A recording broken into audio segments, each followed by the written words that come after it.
This is Democracy Now!, democracynow.org. We're breaking with convention. I'm Amy Goodman.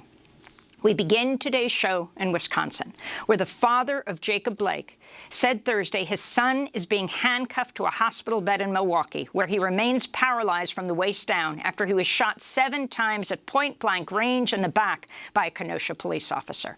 Jacob Blake Sr. said it remains unclear what charges, if any, his son faces. Jacob Blake is African-American. The white officer who shot him, Rustin Chesky, has been placed on administrative leave, has not been fired or charged with a crime. Protesters marched through Kenosha for a 5th straight night Thursday to demand Chesky's arrest, as Wisconsin Governor Tony Evers said Alabama, Arizona, and Michigan were sending more National Guard troops to patrol the streets. This all comes as Kenosha County prosecutors have brought 6 charges against Kyle Rittenhouse, the 17-year-old militia member who was filmed killing 2 people and injuring a 3rd with an AR-15 assault rifle during protests in Kenosha Tuesday. If convicted on charges of first-degree intentional homicide and first-degree reckless homicide, Rittenhouse faces up to life in prison.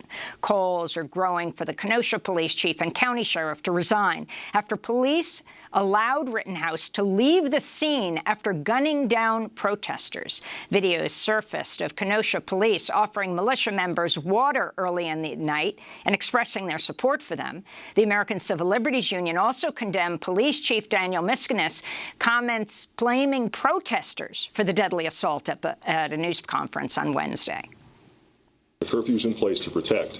Had persons not been out involved in violation of that, perhaps the situation that unfolded would not have happened.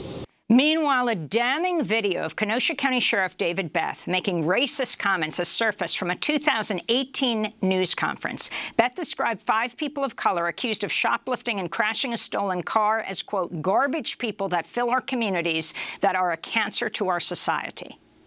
Let's put them in jail. Let's stop them from truly, at least some of these males going out and getting 10 other women pregnant and having small children.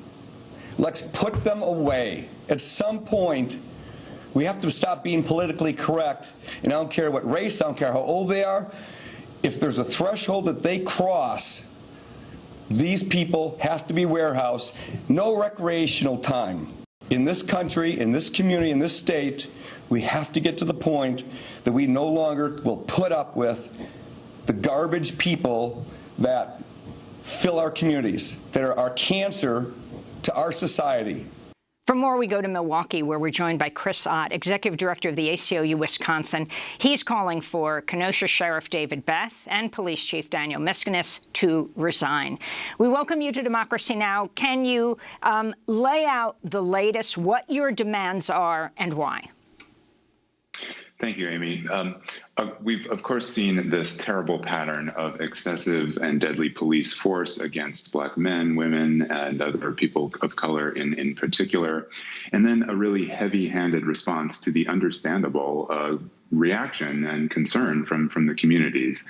And when police and law enforcement go into communities in this militarized way, this heavy-handed way, it just inflames tensions, makes things worse, and creates dangerous new situations. Unfortunately, that's what we've seen playing out in Kenosha all week, and that is why the ACLU has called for the resignations of the county sheriff and the police chief for their leading role in what's happened. What's astounding is that these news conferences we've seen on Wednesday and then again on Thursday, they always lead with the protests and the protesters.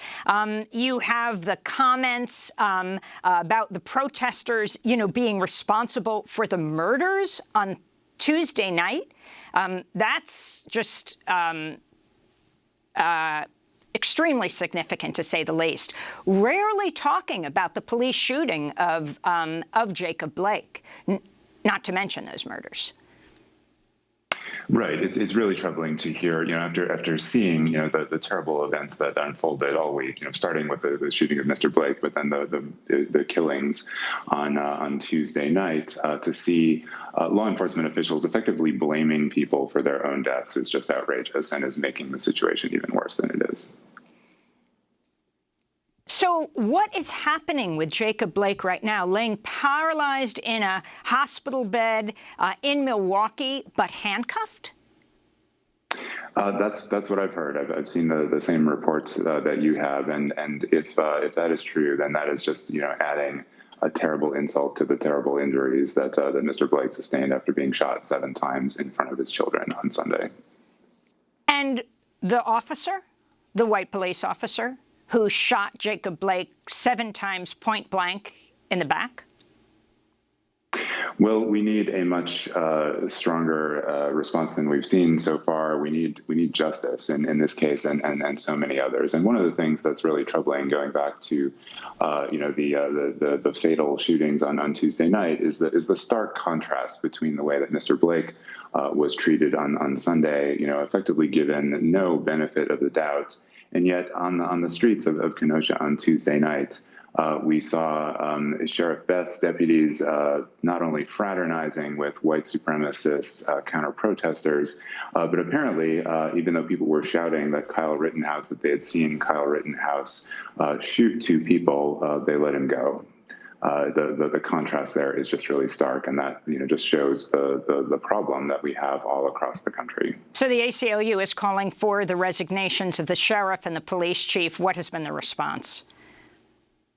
I don't know that we have seen a response from them so far, but we did this following the lead of organizers on the ground.